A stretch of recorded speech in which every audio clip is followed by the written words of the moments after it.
Hello friends, आज हम देखते हैं समाज से संबंधित प्रश्न को जो कि सभी एग्जाम में पूछे जाते हैं।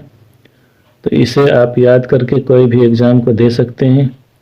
तो चलिए स्टार्ट करते हैं आज का सवाल। क्वेश्चन नंबर 1 है, पंकज में कौन सा समास है? तो पंकज में कौन सा समास होगा? इसका सही जवाब हो जाएगा ऑप्शन ए, बहुव्रीहि समास। तो पंकज में कौन सा समास है? बहुव्रीहि समास। तो इसका राइट आंसर हो जाएगा ऑप्शन ए, बहुव्रीहि समास। अगला सवाल है, क्वेश्चन नंबर 2 देखते हैं, किस समास में पहला पद संख्यावाचक होता है?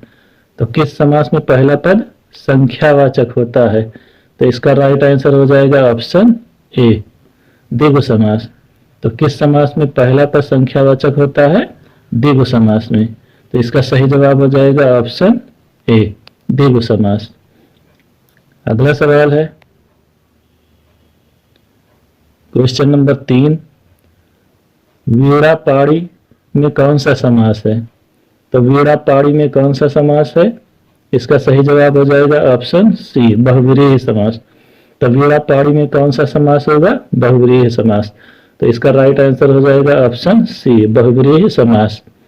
अगला सवाल देखते हैं, क्वेश्चन नंबर 4 है, राजपुत्र में कौन सा समास होगा? तो राजपुत्र में कौन सा समास होता है? इसका सही जवाब हो जाएगा ऑप्शन सी, तत्पुरुष समास। तो राजपुत्र में कौन सा समास है? तत्पुरुष समास। तो इसका राइट आंसर हो जाएगा ऑप्शन सी, तत्पुरुष समास। अगला सवाल है,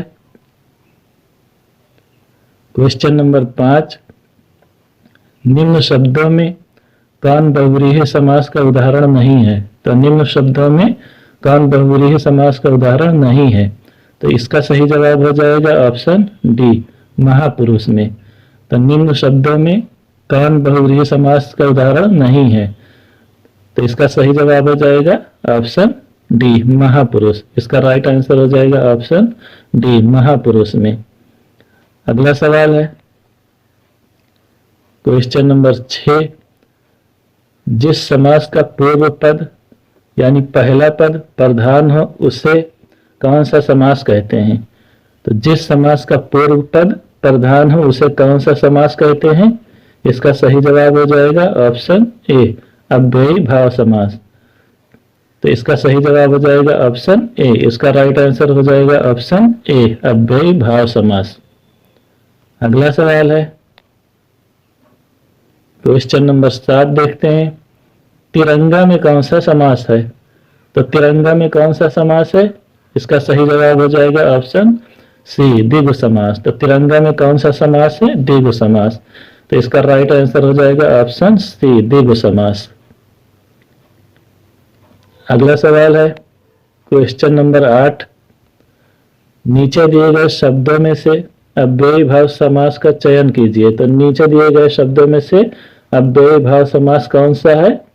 तो इसका सही जवाब हो जाएगा ऑप्शन ए, आजीवन। तो इसका राइट आंसर हो जाएगा ऑप्शन ए, आजीवन। अगला सवाल है, क्वेश्चन नंबर 9, भीष्म पितामह ने आजीवन शादी न करने का प्रण लिया था, रेखांकित शब्द का समास होगा। तो भीष्म पितामह ने आजीवन शादी न करने का प्रण लिया था, रेखांकित शब्द का समास क्या होगा? इसका सही जवाब हो जाएगा ऑप्शन सी, अव्ययी भाव समास। तो इसका राइट आंसर हो जाएगा ऑप्शन सी, अव्ययी भाव समास। तो अगला सवाल देखते हैं, क्वेश्चन नंबर 10 है, सद्भावना शब्द में समास होगा। तो सद्भावना शब्द में कौन सा समास है? इसका सही जवाब हो जाएगा ऑप्शन ए, कर्मधारय समास। तो सद्भावना शब्द में समास क्या होगा? कर्मधारय समास होगा। तो इसका राइट आंसर हो जाएगा ऑप्शन ए, कर्मधारय समास। अगला सवाल है, क्वेश्चन नंबर 11, देशभक्ति में कौन सा समास होगा? तो देशभक्ति में कौन सा समास है? इसका सही जवाब हो जाएगा ऑप्शन सी, तत्पुरुष समास। तो देशभक्ति में कौन सा समास है? तत्पुरुष समास। इसका राइट आंसर हो जाएगा ऑप्शन सी, तत्पुरुष समास। अगला सवाल है, क्वेश्चन नंबर 12, प्रत्यक्ष में कौन सा समास है? तो प्रत्यक्ष में कौन सा समास है? इसका सही जवाब हो जाएगा ऑप्शन ए, अव्ययी भाव समास।